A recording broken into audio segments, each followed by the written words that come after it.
নমস্কার বন্ধুরা, প্রাণ গার্ডেনিং চ্যানেলের আরেকটি ভিডিওতে সবাইকে স্বাগত জানাই। বন্ধুরা, চন্দ্রমল্লিকার ফার্স্ট পটিং আমি কিভাবে করেছিলাম সেই ভিডিওটা তোমাদের সাথে শেয়ার করেছিলাম। তো তারপর আমি প্রথমবার পিঞ্চিং করে দিয়েছিলাম। পিঞ্চিং আমরা কিভাবে করব না, প্রথমবার যে ব্রাঞ্চ বেরোবে তারপর আমরা 4টে করে পাতা রাখবো, 4 পাতার ওপর থেকে আমরা কিন্তু পিঞ্চিং করে দেবো। তো এখানে দেখো, এখানে 4টে পাতা হয়েছে, এই 4 পাতার ওপর থেকে আমি পিঞ্চিং করে দিয়েছি। তেমনি এই যে ডালটা দেখতে পাচ্ছ, এই ডালটাও কিন্তু আমি 1 2 3 4 4টে পাতা মোটামুটি হয়ে গেছে। তো এই 4টে পাতার উপরে যে জায়গাটা থাকবে সেটা হাত দিয়ে হালকা করে পিঞ্চিং করে দেবো। তো এইভাবে পিঞ্চিং করতে থাকলে গাছটা কিন্তু খুব ভালো করে বুশি হয়ে যাবে। আর এখন আমাদের চেষ্টা করতে হবে দুবেলা কিন্তু ভালো করে গাছটাকে জল স্প্রে করে ধুয়ে রাখতে হবে। যাবতীয় সব কালো কালো পাতা আছে সেগুলো সব কিন্তু কেটে বাদ দিতে হবে।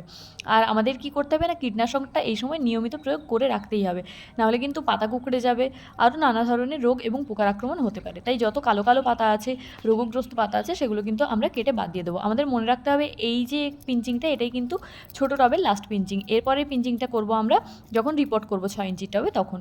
তো মোটামুটিভাবে পিঞ্চিং করা হয়ে গেলে আমরা কিন্তু গাছের গোড়া একটু খাবার দিয়ে দেবো।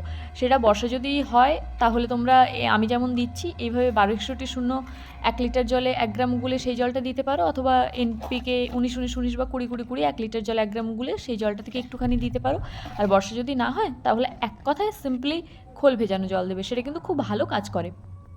এই সময় কিন্তু সপ্তাহে একবার করে যে কোনো একটা ভালো মানের ফাঙ্গিসাইড তোমরা বিকেলবেলা স্প্রে করবে। সেটা হতে পারে অ্যামনিস্টার টপ, হতে পারে সাফ, হতে পারে ব্যাভিস্টিন, হতে পারে ম্যানসার ইত্যাদি, যা কিছু হতে পারে। তো মোটামুটি এইভাবে পরিচর্যা করতে থাকলেই দেখা যাবে চন্দ্রমল্লিকার গাছগুলো কিছুদিনের মধ্যেই খুব ভালো করে ঝাঁকড়া হয়ে উঠছে।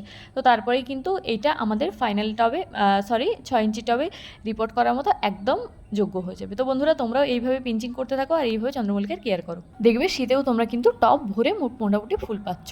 তো ভিডিওটি যদি ভালো লাগে প্লিজ লাইক করো, তোমার বাগানি বন্ধুদের সাথে শেয়ার করো, আর চ্যানেলটা সাবস্ক্রাইব করে প্রাণ গার্ডেনিংয়ের সাথে থেকো। আসছি অন্য একটা ভিডিও নিয়ে। নমস্কার।